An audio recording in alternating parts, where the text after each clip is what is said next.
Bueno, antes que nada saludarle, buenas tardes. Realmente no sé si hay algunas personas que no han podido saludar porque entre la mascarilla y demás, pues uno no es capaz de reconocer a todos a primera vista, y sobre todo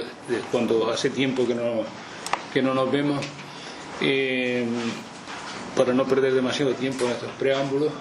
pues agradecer la asistencia, puesto que evidentemente ustedes siempre son los principales protagonistas, puesto que si no este tipo de actos nunca se llevaría a cabo.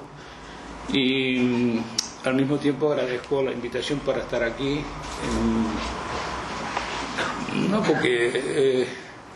uno lo sepa todo, siempre solía decir, por lo menos hasta los últimos tiempos, que si lo supiera todo en un único sitio donde no hubiese estado era en la universidad. Por tanto, estaba ahí precisamente por eso, porque no lo sabía todo. Y un poco con lo que decía la consejera antes, quizás una de las mejores maneras que hay para perder el tiempo es enseñando a los demás, enseñando al que no sabe. Entonces, ese quizás ha sido el sentido que uno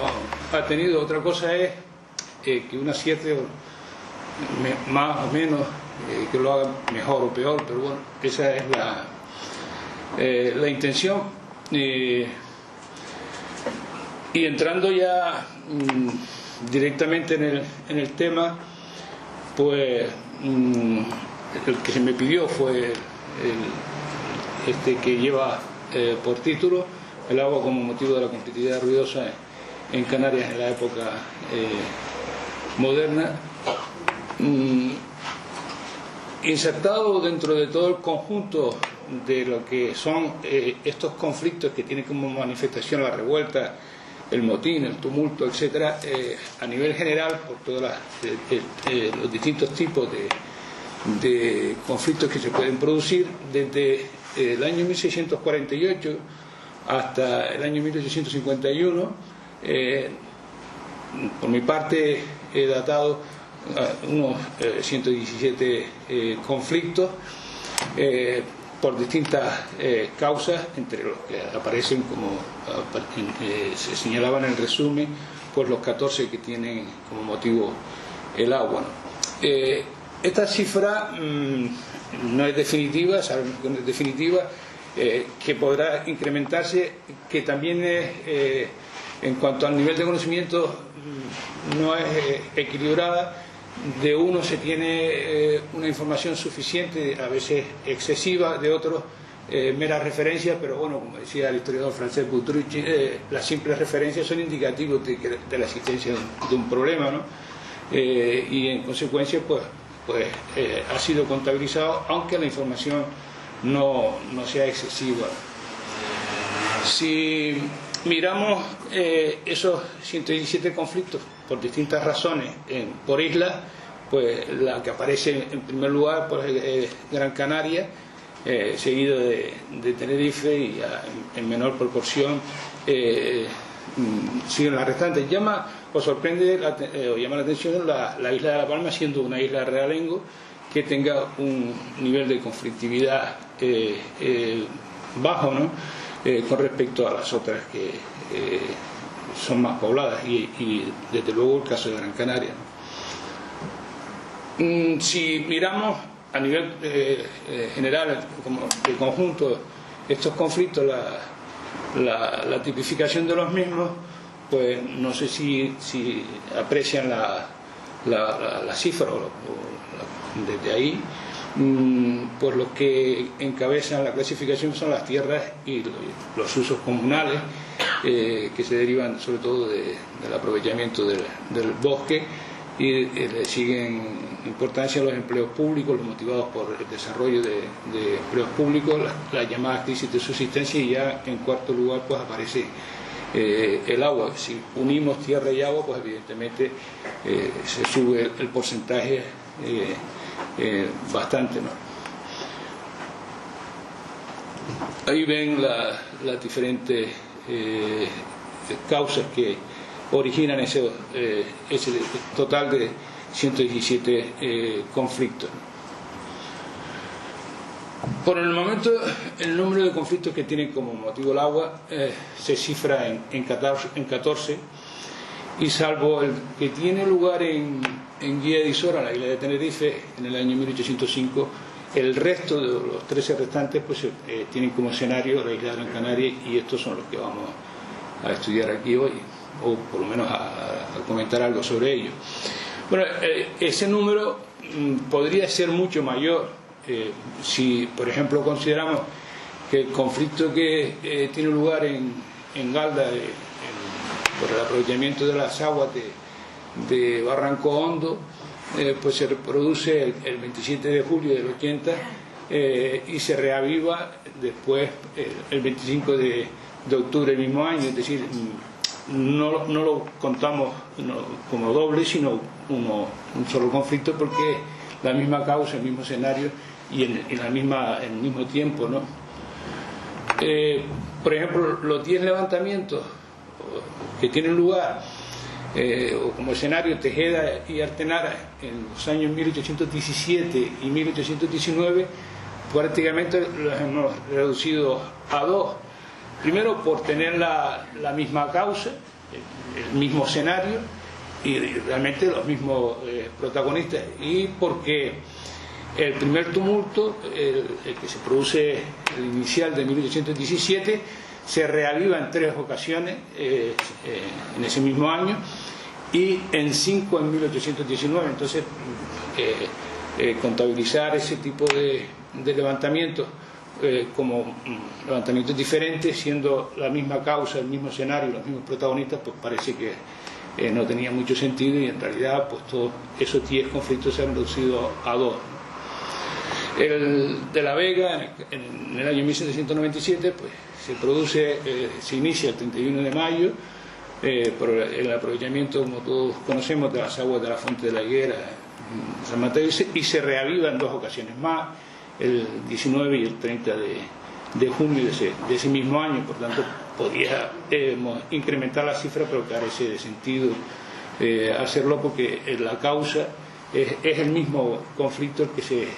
tiene varias reproducciones. Los conflictos que tienen como motivo el agua, pues el primero que se ha datado aparece de 1719 en Tirajana, por los excesos cometidos por un alcalde de agua. Los alcaldes de agua, como muchos empleos de la época moderna, pues son cargos que tienen jurisdicción, y eran cargos importantes porque podían hacer justicia, hacer diligencia, eran incluso sometidos a lo que se conocía entonces como los juicios de residencia al final del mandato de los corregidores, y por tanto eran una gente al que se les hacía bastante resistencia, sobre todo cuando iba a ejecutar mandatos judiciales para quebrar las acequias en las zonas de las medianías o de la cumbre, ¿no? Después siguen los 3 conflictos que tienen como escenario Teror en el año 1721, 24 y 1750, que tienen como confrontación la heredad de Tenoya.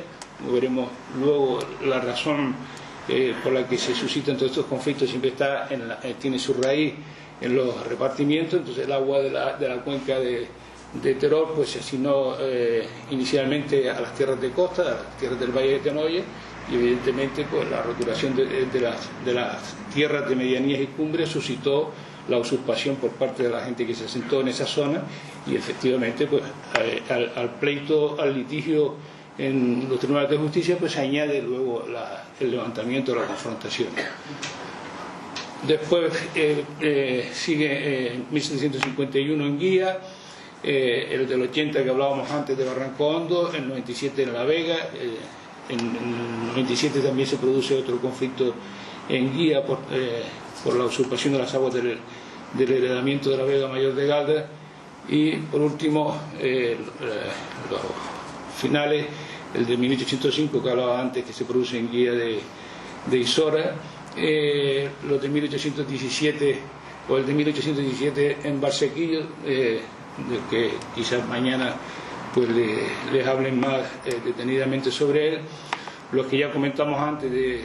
1817 de Tejeda y Artenara, por la disputa de las aguas que debían bajar hacia la aldea. El de 1818 en la zona de Santa Lucía de Tirajana, en estos momentos en que se produce el conflicto, aunque el litigio viene de antiguo, y entonces ya no hacíamos distinción entre Santa Lucía sino Tirajana, puesto que era una única jurisdicción y solo, como sabemos, a principios del siglo XIX Santa Lucía se separa de la jurisdicción de lo que fue después San Bartolomé. Dicho sea de paso, lo aclaro, porque en los últimos tiempos se han celebrado esos centenarios de la creación de los municipios de Mogán, de Ingenio y de Santa Lucía, cuando realmente pues no eran municipios, es decir, eran jurisdicciones independientes. Se les advirtió en su momento, por eso digo que a veces la enseñanza puede ser efectiva o no, pero se les advirtió de que efectivamente si en la isla había un único ayuntamiento, cómo podía generarse en esas zonas del sur 3 nuevos ayuntamientos, 3 nuevos municipios, cuando en la isla solo hay un único ayuntamiento. Es decir, había habido la experiencia constitucional del 2 al 14, pero después con el absolutismo se vuelve otra vez al mismo modelo anterior de un único ayuntamiento, y lo que aparecen son jurisdicciones independientes al frente de las cuales hay un alcalde o hay otros cargos como los diputados del común o los síndicos personeros, pero que no tienen la entidad municipal. En algunos casos pues hicieron caso, lo digo porque fue el caso de Ingenio, pero los demás como dicen, bueno, si no es así, lo hacemos así porque queda mejor. Bueno, pues el problema de esto es que así son los mitos, y luego descubrir o destruir un mito cuesta más trabajo que hacer una investigación en un terreno totalmente ignoto. Es decir, es más sencillo hacer una investigación en algo que se desconoce que en quitar una idea que se ha convertido en mito. Entonces, de la conflictividad entre las tierras o los dueños de las aguas de las tierras de Riscos Blancos en San Bartolomé, con la heredad de la acequia del Ingenio en Santa Lucía, pues viene de la época en que era una única jurisdicción, y ahora pues en el 18, cuando se produce el levantamiento, pues ya está incluida en Santa Lucía, ¿no? Y por último, los que quedan son los de 1819 en Tejeda y el de 1847, que es el último, que quizás fue el que mayor envergadura tuvo, sobre todo por el carácter de la represión, ¿no? Porque fue necesario desplazar un regimiento completo, el regimiento de Guía, para pacificar este conflicto. Como les decía antes, Gran Canaria es el centro de esta conflictividad de los 14-13. Ahí tienen los porcentajes que representa en el total del conjunto de las islas, y en el total de la isla el 11 o el 12 y el 17,5. El origen de esta conflictividad ruidosa, de estos levantamientos, de estos motines, de esta lucha por el agua, radica o está en los repartimientos que se efectuaron a raíz de la conquista. Como todos sabemos, hacia el año 1483 pues se llevan a cabo entre los que participaron en la empresa, bien económicamente o con sus personas, ¿no? En esos repartimientos iniciales, que en principio afectan sobre todo las tierras de la costa, el agua que nacía en la zona de medianía y de cumbre se asignó al riego de las tierras de la costa, que fueron las que, como decía antes, fueron las que primero se sometieron o fueron objeto de reparto. Conforme va avanzando el proceso de roturación desde la costa hacia el interior isleño, pues los propietarios de esas tierras que las recibieron, así pues se insiste constantemente en todos los litigios con el carácter de tierras de secano, pero cuando estos propietarios inician de las medianías y cumbres, inician el cultivo de esas tierras, pues comienzan a aprovechar, diría que más bien a usurpar el agua que ellos veían cómo nacía en sus tierras, pero que sin embargo debían dejar correr en dirección hacia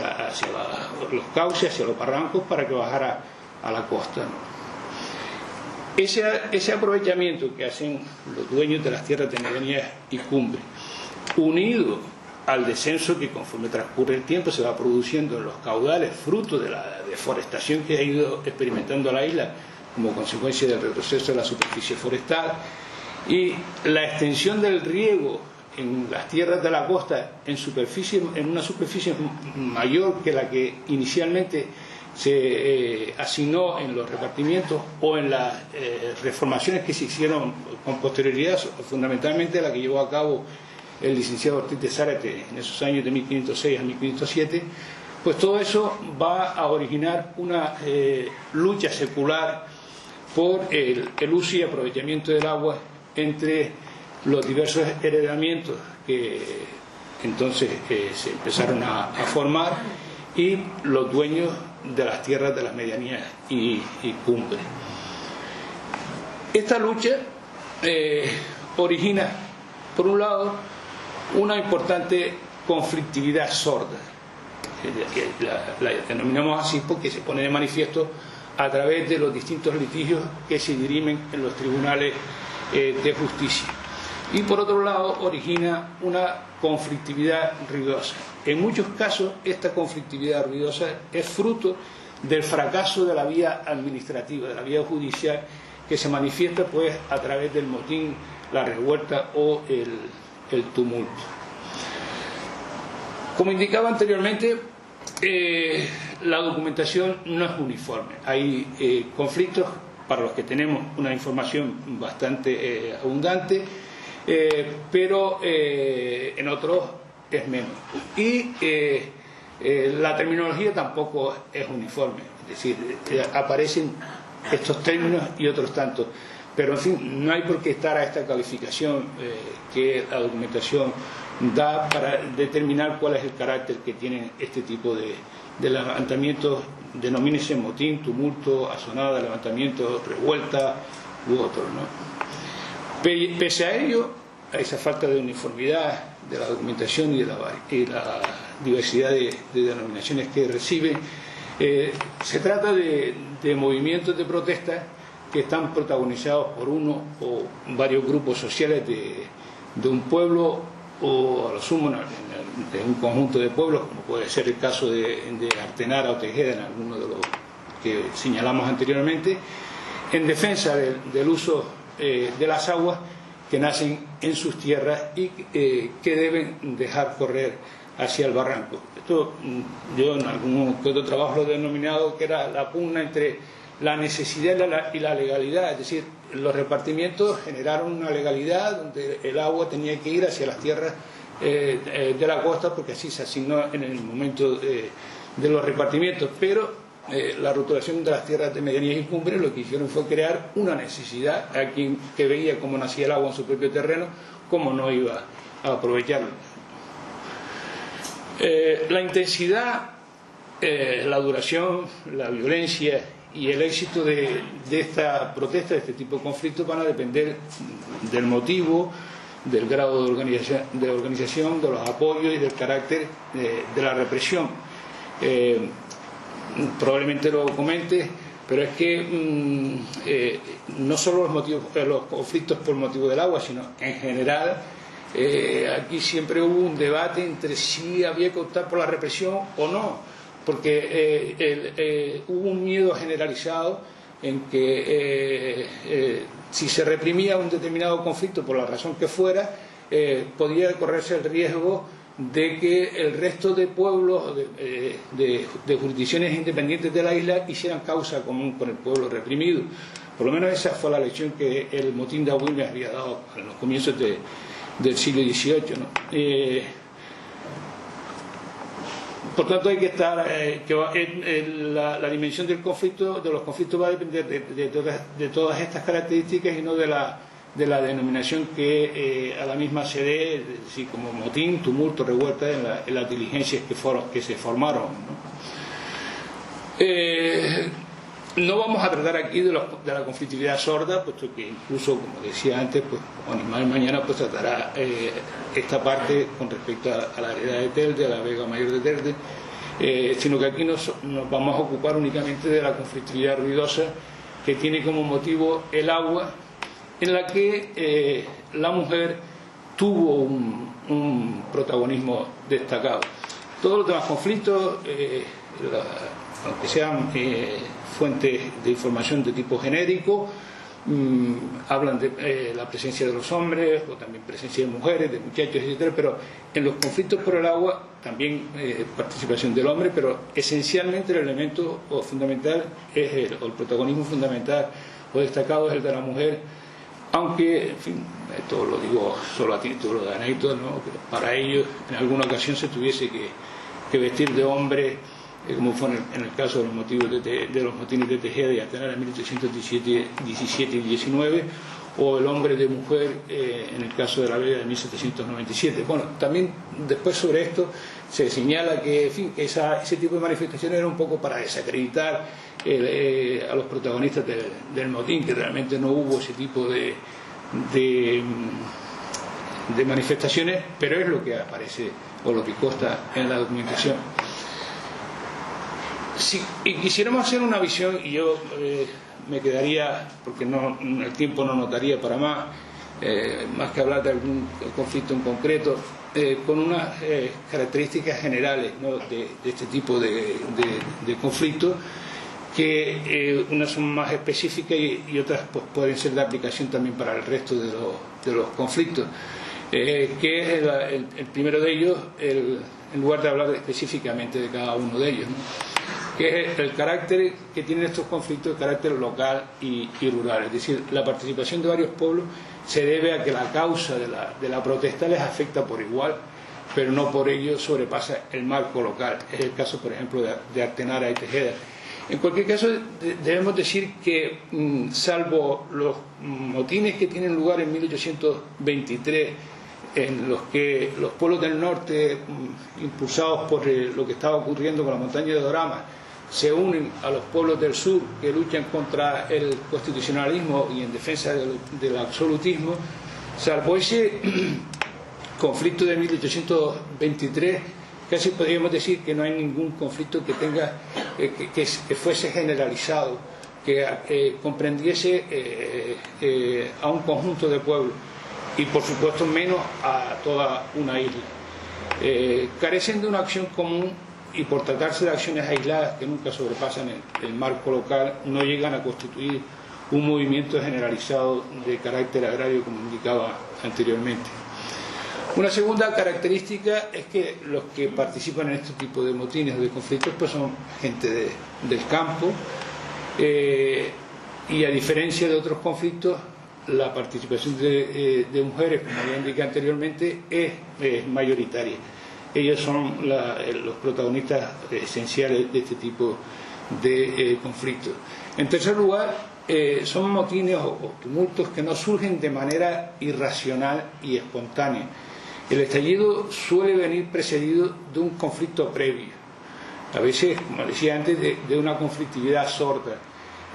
como puede ser el reparto de tierras, el monopolio que se hace de la misma y del agua, por los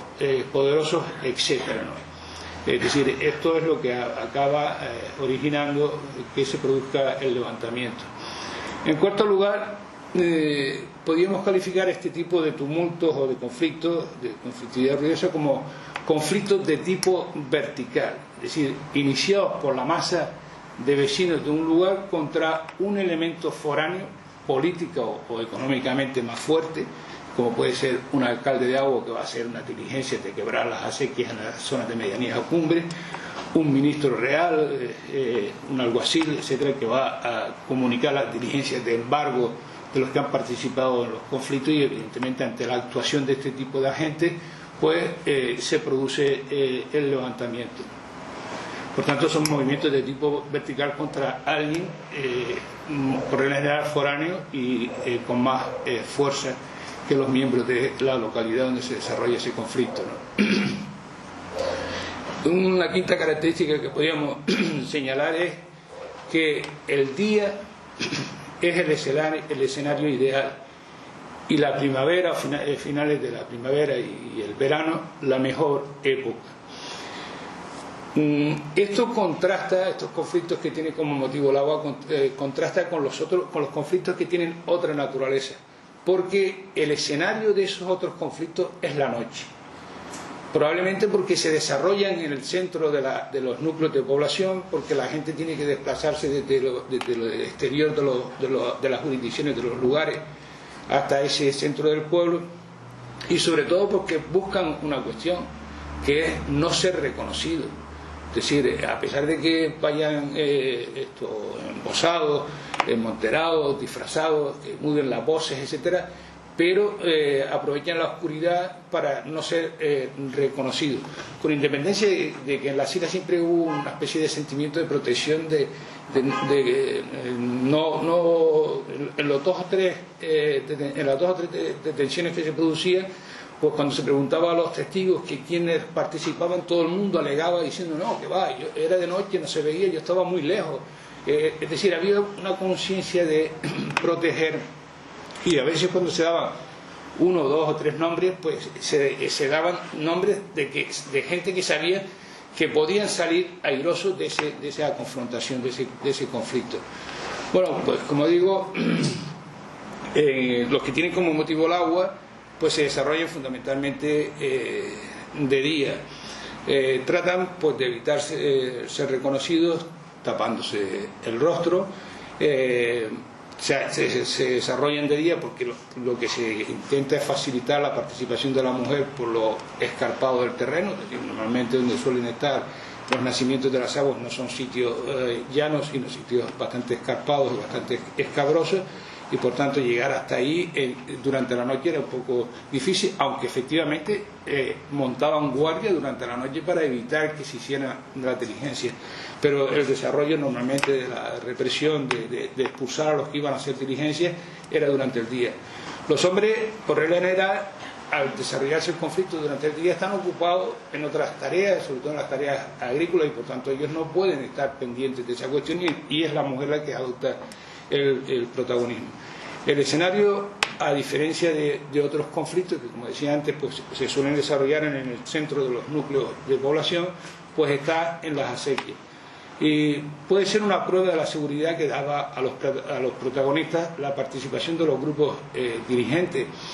Y, por ejemplo, pongo el caso de Agustín del Castillo en Guía, en el motín de 1751,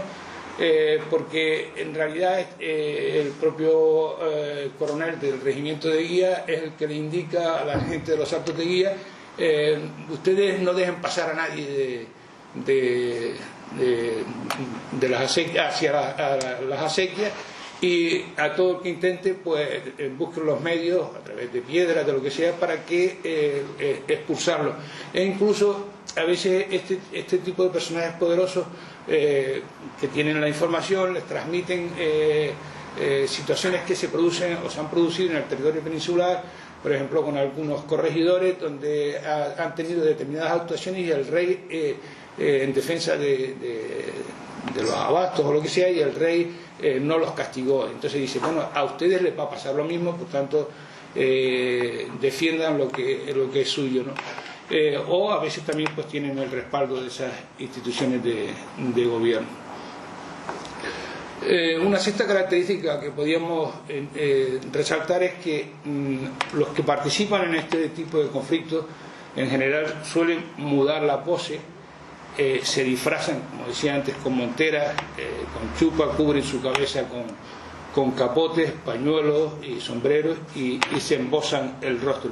independientemente después de que nunca tratan de hablar como lo hacen normalmente, sino dando ahijidos o disfrazando un poco la voz para no ser reconocidos. La convocatoria de este tipo de conflictos se hace mediante el toque de bocinas, así lo suele recoger la documentación, o los caracoles, las famosas caracolas, ¿no? Es el instrumento más generalizado. Al menos en Gran Canaria fue lo más común. Quizás en Tenerife hubo otra forma, el pasquín fue más generalizado, pero en Gran Canaria la manera más común de convocar este tipo de motines fue a través del toque de caracoles, o bien tocar las campanas, los tambores y cajas de las milicias, cuando sobre todo había participación de los milicianos, o incluso a veces cortando las acequias, cortando el agua en las acequias. Ya eso era indicativo de que se estaba haciendo una convocatoria, ¿no? El armamento que se utiliza en estos levantamientos se caracteriza por su rusticidad y por la variedad terminológica, ¿no? Es decir, ¿qué armamento van a utilizar? Pues se utilizaba en la agricultura fundamentalmente pues asadas, lo que llamaban ellos cañas, los palos largos o las aguijadas, los garrotes, rozaderas, hoces, hachas, y los peñones, porque los peñones son las piedras. Es decir, el elemento que más utiliza la mujer es tirar piedras. Es decir, se pasaban todo el día acumulando piedras, montones de piedras en los alrededores de las fuentes o en las lomas por donde iban a pasar los alcaldes de las aguas y demás, para tener allí el material suficiente para tirar en el momento en que iban a hacer la diligencia y no permitirles el paso. Por tanto, el armamento se caracteriza por su rusticidad y por la variedad terminológica, ¿no? La rusticidad del armamento no impide que se convierta en su símbolo de fuerza, que tiene como objeto esencial amedrentar a los representantes de los poderes públicos o a las personas contra las que se dirige la protesta, es decir, fundamentalmente contra los alcaldes de las aguas, de los distintos heredamientos, de las distintas acequias, o contra los alguaciles que van a comunicar diligencias de embargo o que van a producir a llevar a cabo alguna detención, ¿no? El garrote, como se indicaba antes, se convirtió, al igual que pasaba con el caracol en las convocatorias, en el santo y seña de los amotinados de los isleños en general. Uno de los corregidores de Gran Canaria, el corregidor José Antonio Ayerbe, en el año 1770, señala textualmente, dice: desde la conquista no han usado los canarios de otra arma que la del garrote, que manejan con conocida utilidad, y así han defendido sus casas y haciendas, haciendo retroceder a enemigos en las ocasiones presentadas. Vamos a ver, el garrote adquiere una dimensión importante porque todos conocemos que las islas gozaron de una excepción fiscal, ¿no? Es decir, aquí se pagaba alcabala y otros el papel sellado y otros derechos, e incluso pues así llegó la situación hasta que luego en el 19 se establecen las contribuciones y después viene la reivindicación de los llamados puertos francos. Bueno, las Canarias tienen una excepcionalidad fiscal, pero a cambio adquieren un compromiso, es decir, no solo el de el juramento de fidelidad a la corona, sino el compromiso de defensa de las islas, porque salvo una fuerza de alrededor de 60 hombres que eran pagados por el erario público, no hubo otra fuerza en las islas que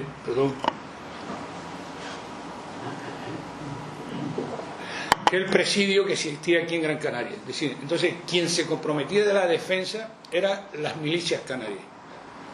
y por eso el garrote adquiere gran importancia. Esta opinión de Ayerbe la corrobora la propia audiencia en otro documento, otro argumento que dice: son muchísimos los parajes en que 4 hombres armados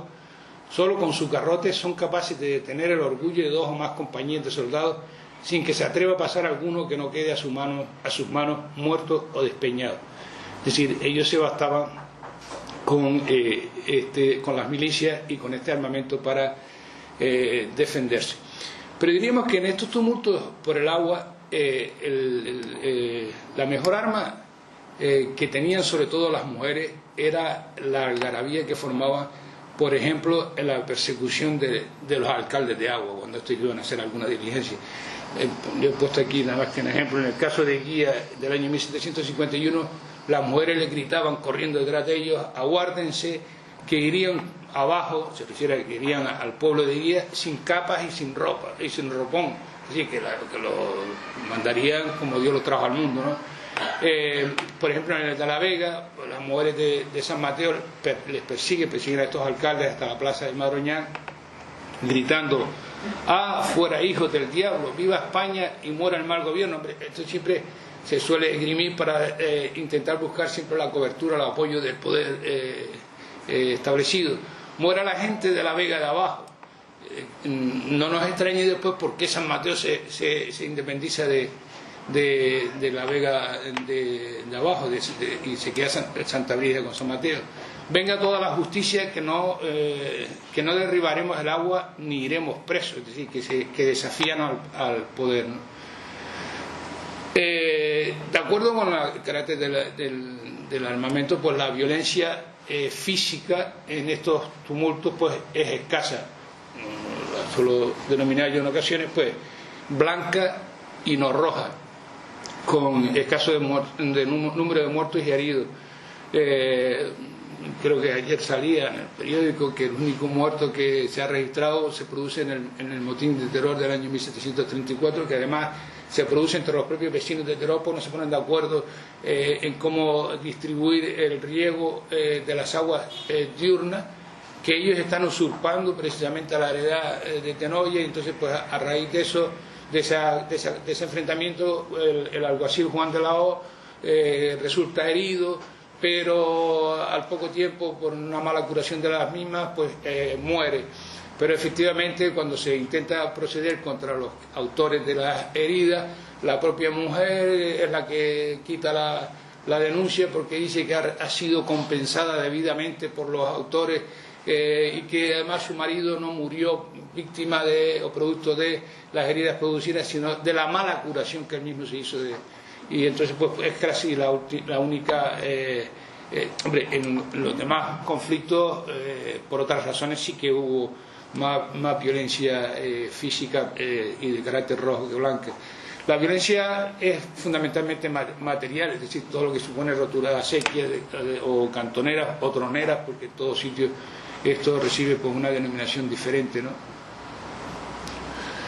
El número de amotinados no suele ser muy elevado. A veces lo que nos encontramos es con el genérico, como pasa hoy con las medicinas, ¿no? Es decir, había una multitud o gran cantidad de gente o muchos hombres y mujeres, es un término un tanto genérico. En otros pues se dan cifras más precisas, por ejemplo en el caso ese de Guía de 1751 se va hablando de que se reunían o que intentaron expulsar a los alcaldes entre 40 y 50 mujeres. En La Vega pues se dice en algún momento que hasta 200 se habían congregado. Es decir, son expresiones genéricas o estimaciones de carácter cualitativo, pero no siempre sabemos el número. Conocer la identidad y su composición socioprofesional no es fácil. Por un lado, como ya he comentado, por el silencio de las fuentes, porque no lo indica, por la forma, es decir, porque van disfrazados, porque se produce en sitios de altura, en sitios donde es difícil ver. Entonces, los testigos suelen en ocasiones apenas dar 2 o 3 nombres. Siempre suelen corresponder a los principales instigadores, y como decía antes, son los principales instigadores que quizás están bien cubiertos para posibles sanciones que pudieran venir con posterioridad. Como indicaba, tuvo un gran arraigo esta concepción moral isleña de considerar la causa justa. Es decir, sea tanto por el motivo del agua o por otras circunstancias las que provoca el tumulto, el motín, se considera que la causa es justa, y no conocer a nadie por estar distante, tener los rostros tapados y las hablas mudadas. Es decir, es muy difícil que los testigos que participan en la sumaria contribuyen a dar, como insisto, más allá de 2 o 3 nombres. Todo el mundo se escuda en que estaba muy lejos, en que la gente iba disfrazada, pero nadie considera, y porque existe esa concesión moral de considerar la causa justa, ¿no? En los 14 o los 13 de Gran Canaria, el conflicto que tienen como motivo el agua, la fuente no siempre permite constatar la presencia y aún menos el protagonismo o papel relevante de la mujer, pero en casi todos ellos mayoritariamente es el protagonista esencial, ¿no? Yo no sé si vamos mal de tiempo. ¿Por qué la mujer? Bueno, por el valor social del agua, por lo que decíamos antes, porque durante el día, al ser el desarrollo del conflicto en zonas escabrosas, pues los hombres están en otras actividades, lo cual no quiere decir que ellos no estén a la sombra y que sean ellos mismos los que hacen las convocatorias, me refiero a los que tocan los caracoles, los que hacen que se reúna la gente. Y después no solo el conflicto pues tiene la etapa de evitar que se hagan las diligencias de quebrar las acequias, sino si el conflicto avanza algo más y se logra producir alguna detención, después la historia continúa, porque de lo que se trata es de evitar que esos presos, por ejemplo en el caso de Artenara o en el caso de Tejeda, esos presos lleguen hasta los núcleos de población y intentan por todos los medios. En el de Barranco Hondo me acuerdo de leer cómo le van poniendo alambres por el camino para que cuando vayan caminando tropiecen y no logren avanzar, ¿no? Es decir, van intentando obstaculizar para que los presos no lleguen a los tribunales ordinarios. Pero hay momentos en los que efectivamente se intenta reprimir con la milicia canaria, y el ser miembro de las milicias daba una ventaja entonces porque se disfrutaba del fuero y por tanto del fuero militar, y significaba que no eras objeto de la actuación de la justicia ordinaria, sino que te juzgaba en los tribunales militares. Y claro, en la cuestión del gremio, pues ahí ellos tenían una cobertura, pero no le quedaba en ocasiones más remedio que a los gobernadores de la isla, pues que permitir que la tropa actuara. Pero intentaban siempre agotar todos los recursos. Sí, nosotros estamos dispuestos, pero ¿y quién paga? ¿Quién paga la tropa? ¿Quién le da de comer? Y ya todo eso ya hacía que la empresa no tuviera éxito. Pero además había otro problema, y ya eso se puso de manifiesto desde el motín de Agüime de 1718. Es decir, las milicias canarias, como antes indiqué, fueron efectivas para la defensa del territorio frente a un enemigo exterior, pero fueron un total fracaso como represión, como cuerpo represor desde el punto de vista interior. Y en los conflictos de Artenara, de Tejeda y demás, pues ahí se puso de manifiesto, es decir, cómo iban a reprimir los milicianos el motín o la gente que está sublevada, si enfrente quien estaba era las madres, las mujeres o hermanas de los propios milicianos. Entonces recurrir a esa tropa era un absurdo. De hecho, a los comandantes de las milicias de esos pueblos, cuando se les decía hay que trasladar unos determinados presos a la ciudad y demás, decían no, aquí no hay tropa que sea capaz, que nos podamos fiar, y por tanto esto y de eso pues se aprovechaba esta situación. Es decir, las milicias, porque en el motín de Agüime, cuando Fernando del Castillo pues viene con el regimiento de Telde, porque dice que los de Agüime ya han tomado Santa Ana y demás, y vienen aquí para defender la ciudad. Cuando llegan aquí les dicen no, es que los que están aquí son los de Agüime, y entonces salta la frase famosa: hermanos contra hermanos no luchamos. y cogieron y se marcharon. Entonces, las milicias locales eran un fracaso como cuerpo represivo desde el punto de vista interior, para defender el territorio, por supuesto, ¿no? Bueno, podríamos hablar de todos estos conflictos, pero yo prefiero pasar, porque nos vamos a detener demasiado y ya el tiempo está encima, pero vamos, llego porque quiero llegar al final a algo que me interesa.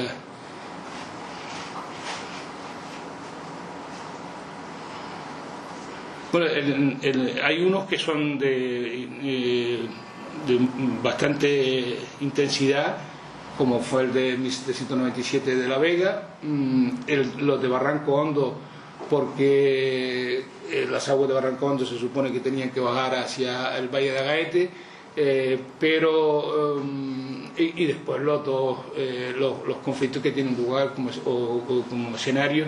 Tejeda y Artenara, por el tener que dejar correr las aguas para la aldea hacia las propiedades del marqués de Villanueva del Prado, ¿no? Entonces, esos conflictos sí que fueron bastante intensos. Ya lo decía antes, que a veces están en plena conflictividad durante mucho tiempo, ¿no? Bueno, los de Valsequillo, por respeto a no voy a decir, simplemente todos estos conflictos tienen un antes, que son la disputa ante los tribunales. Es decir, siempre está el litigio por la usurpación de las aguas. Se van tolerando hasta que ya estalla el conflicto. Pero lo de Valsequillo, por aquello de que estamos más cerca, estamos en Telde, Valsequillo a finales del siglo XVII pudo haber tenido parroquia independiente, haberse constituido una parroquia, y en consecuencia la gente de Valsequillo dijo no, porque automáticamente significaba que les nombrarían alcalde real. Y los alcaldes reales en aquella época eran, todavía al final del 17, pues eran las varas de alcalde se compraban, y evidentemente quien compraba las varas de alcalde, cuando llegaba a la zona, a la jurisdicción donde iba a ejercer esa justicia, pues lo primero que trataba era de desquitar el precio de la vara. Entonces ellos sabían que si aceptaban la creación de la parroquia, les iba a venir el nombramiento de alcalde, y eso a ellos les iba a perjudicar. Pero es de aquí que pasa el tiempo, y a principios del siglo XIX sí que están interesados en que Valsequillo se separe de Telde, primero la parroquia, y luego que se les nombre empleo público, porque eso ya llevaba aparejado que también se les nombraría un comandante de las armas en Valsequillo, que entendería de los milicianos de esa zona. Entonces ahí ya el problema de la usurpación del agua se ha hecho ya, diríamos, más grave, y entonces ahora sí les interesa que sean las propias autoridades de allí las que controlen el paso de los alcaldes de la heredad de la Vega Mayor de Telde hacia la jurisdicción de Valsequillo. Entonces ahí sí que reclaman esa cuestión. Y señalo lo de Valsequillo también porque fue de los primeros conflictos en los que acabó sentenciándose o teniendo sentencias favorables para los dueños de las tierras altas, en detrimento de los heredamientos de las tierras de la costa, ¿no? Y en muchos de ellos trataron de paliar el conflicto, pues diciendo, bueno, como no podemos frenar la usurpación, vamos a llegar a un acuerdo. Les arrendamos las aguas diurnas a los dueños de las tierras de medianías y cumbres, y durante la noche ustedes se comprometen a dejar bajar las aguas hacia la costa para después regarlas en la costa de día. Pero bueno, eso hubo ese tipo de contratos en el caso de Telde, hubo también en el caso de Teror y Tenoya. Desde 1739 llegaron a ese arrendamiento, primero por 3 años y una cantidad de dinero, ni se pagó nunca un real, ni se respetó el contrato, sino muy al contrario, siguieron poseyendo las aguas, y justo esa prescripción de disfrutar de las aguas diurnas fue lo que les permitió a muchos de estos heredamientos después, en el siglo XIX e incluso en el siglo XX, de base para conseguir la propiedad al menos de esas aguas diurnas.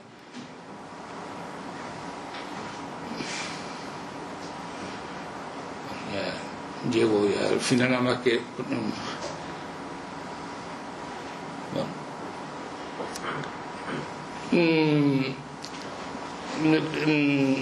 no le voy a hablar de los conflictos porque ya digo que el tiempo no nos da, pero sí me gustaría terminar con estas reflexiones más que como conclusiones. Es decir, la historia de todos nuestros pueblos difícilmente puede entenderse sin tener presente la lucha protagonizada por sus vecinos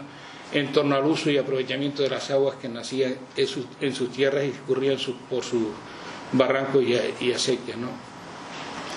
Tras varios siglos de conflictividad sorda y ruidosa, con el paso del tiempo logran que la necesidad, es decir, de la gente de las tierras de medianía y cumbre, se equiparara definitivamente a la legalidad. Es decir, con el paso del tiempo consiguen los dueños de las tierras de medianía y cumbre que aquello que era una necesidad acabe equiparándose con la legalidad que esgrimían los dueños de las tierras de costa, ¿no? La firme resistencia a renunciar a regar con las aguas que nacían y escurrían por sus tierras se saldó con prisiones, condenas pecuniarias e incluso con la pérdida de alguna vida, como ya comenté anteriormente. Pero finalmente pudieron hacerlo no solo en razón de la necesidad, como indiqué, sino también de la legalidad. Ello no significó que la conflictividad en torno al agua desapareciera, pues la disputa sobre las aguas superficiales se vio reemplazada por la de las aguas subterráneas, ya iniciada con intensidad desde mediados o antes del siglo XIX. Tanto tiempo, tanta energía y tantos caudales invertidos en la lucha apenas sí permitieron disfrutar del triunfo, porque hoy en día asistimos al fin de la historia. Esta frase no tiene nada que ver con el fin de la historia de Fukuyama, sino con el fin de la historia más sencillo, que es que no reconocemos ni siquiera lo que la generación anterior a nosotros hizo, ¿no? El cambio del modelo económico ha hecho de la agricultura una actividad marginal, con lo que el problema del agua ha dejado de ser un asunto que afectaba a la colectividad, a la vecindad como antaño, para pasar a convertirse en asunto que casi únicamente interesa al consumidor. En consecuencia, de la cultura del agua no nos queda más que el legado histórico que se nos ha transmitido en forma de acequias, cantoneras, etc. En lugar de escuchar ese pasado y entenderlo tal como era, se ha optado en la mayor parte de los lugares por su eliminación y destrucción. De esta manera nos encontramos con que aquello que durante siglos pretendieron hacer y no lograron los herederos de las tierras de la costa, como era quebrar y destruir las acequias, lo hemos hecho nosotros, los de las tierras de medianías y cumbres, casi sin darnos cuenta en los últimos tiempos. Y lo que es peor, con el agua también hemos perdido la tierra. Yo no sé lo que nos ha pasado, pero algo ha tenido que pasarnos para que la tierra dejase de ser aquella amiga que había que conquistar para convertirse en aquella enemiga a la que hay que batir. Quizás los canarios del siglo XXI han asumido que el único patrimonio a transmitir a las generaciones del futuro debe ser el que no impida o obstaculice la especulación. No lo afirmo, lo pongo en interrogante, cada uno puede añadir lo que quiera. Por nuestra parte, por mi parte, agradecemos a las generaciones que nos precedieron que ellos no hubiesen tenido para con nosotros el mismo comportamiento. Muchas gracias, y si hay alguna cuestión, pues, y si no, como vamos de tiempo, yo prefiero que se cumpla el horario más que otra cosa.